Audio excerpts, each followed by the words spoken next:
So, listen to what Brian Jones said. Okay, the question is going to begin with,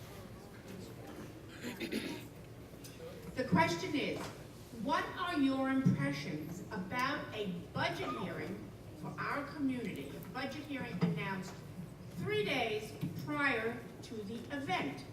What does that say about transparency? I want to say, know that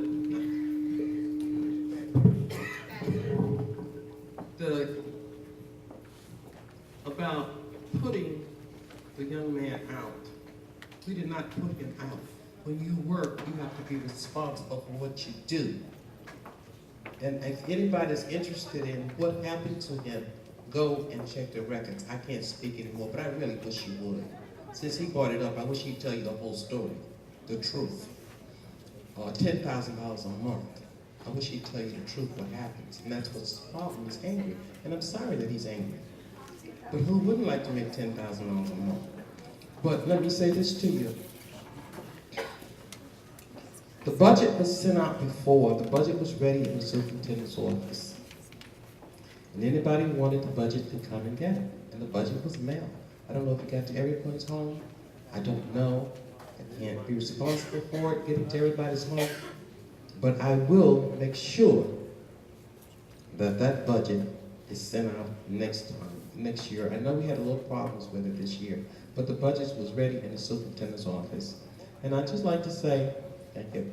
Mr. Myers, you were so right about the uniforms, and we used to have uniforms, and this year we plan to bring them back. The superintendent has it in our plan because it's easier. We beg parents to let the kids wear uniforms because it's cheaper. But the parents choose to, we can't control everything. But you all need to encourage as a community that our kids wear uniforms, and that's what we're trying to bring back. It looks better, it's cheaper, and I agree with Mr. Myers totally, and that's what we're going to do. Thank you.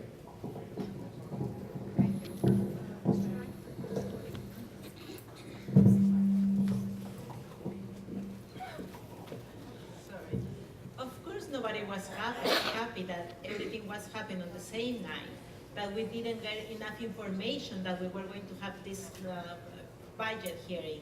I didn't get the information, and my name is on the list because I still having students in the school district, and I'm a taxpayer too.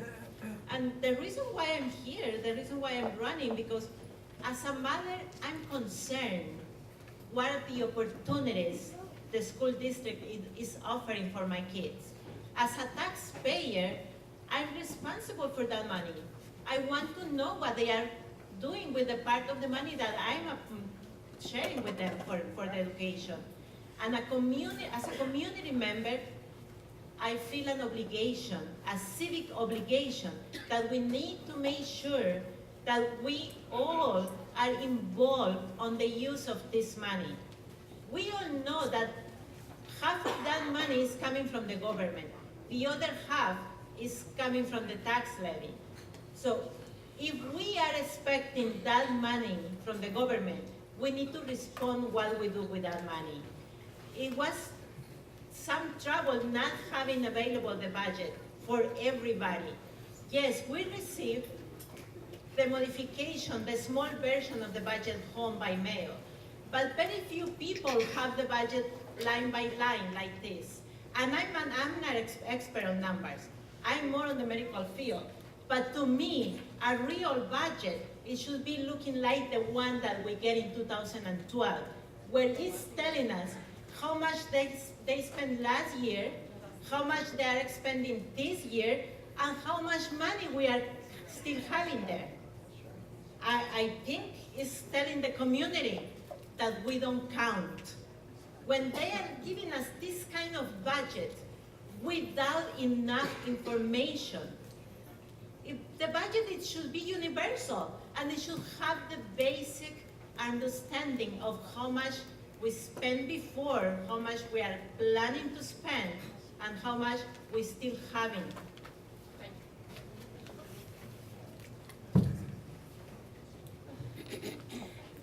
I'm going to be respectful of Mr. Brian Jones, and I'm just going to continue to do what it is that we're supposed to do, there are some things that's being said in here that don't make sense to me.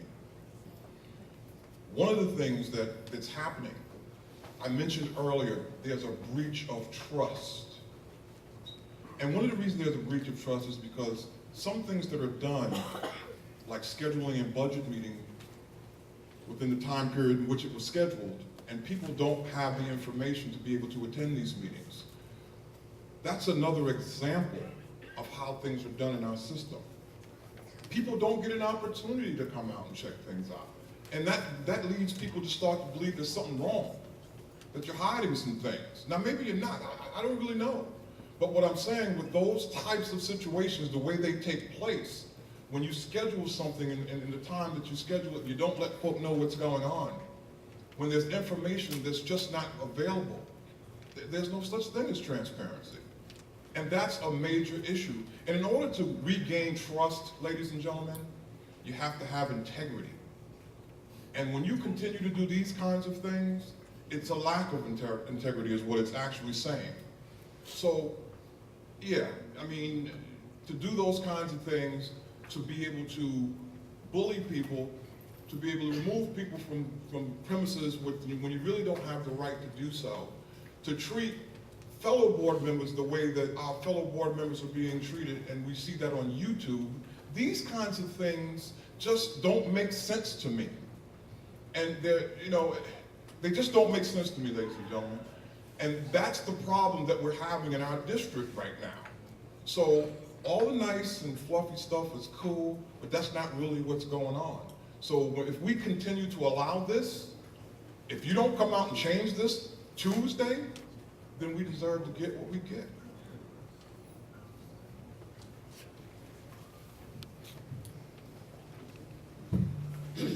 Well, I, for one, certainly hope that everyone who's eligible to vote will vote on Tuesday, because it is important that they represent your views. But you can't change everything that's in front of you, even though you think you can. And that's not an enigma, it's just the reality of the situation.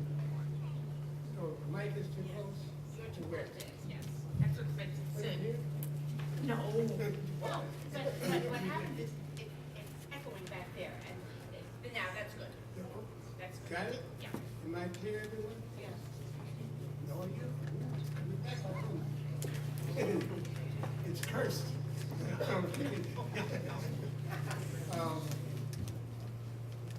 comes in and out here. Okay.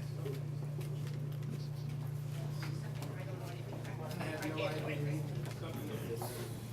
Someone, where is it? Well, okay. I lost my train of thought, folks, excuse me. Would you read the question again? Sure. please? What are your impressions about a budget hearing announced for the district only 3 days before? Where is the transparency in that method? Okay, I regret that we didn't get it in a timely fashion. It wasn't my clear responsibility.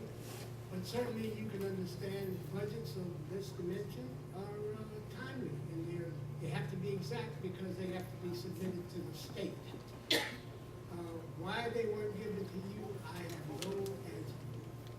But again, if I'm at fault in any regard, I apologize to you. But I'm still concerned about your ability to influence what's on or in a budget. How many people really, truly understand how a budget functions? Okay? We have to do certain things mandated by the state, who gives us a substantial, certainly more than 50% of the money that we're going to use.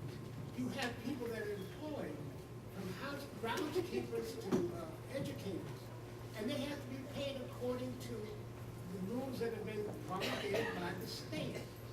So apart from that, what are you really talking about? Are you talking about discretionary funds? Who's going to wash the window? I don't know. I don't know where it's going to come from with your input. Okay, so I'm not disrespecting it, I just wanna know how you would manage it with your no vote, okay, against a 5 vote situation. These are given to us with the best intentions,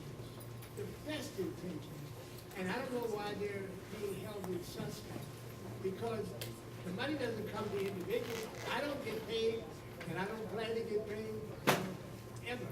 So I don't know what you're driving at. So I just wish you well in your attempts to make changes that may or may not be substantial, and I thank you for your time.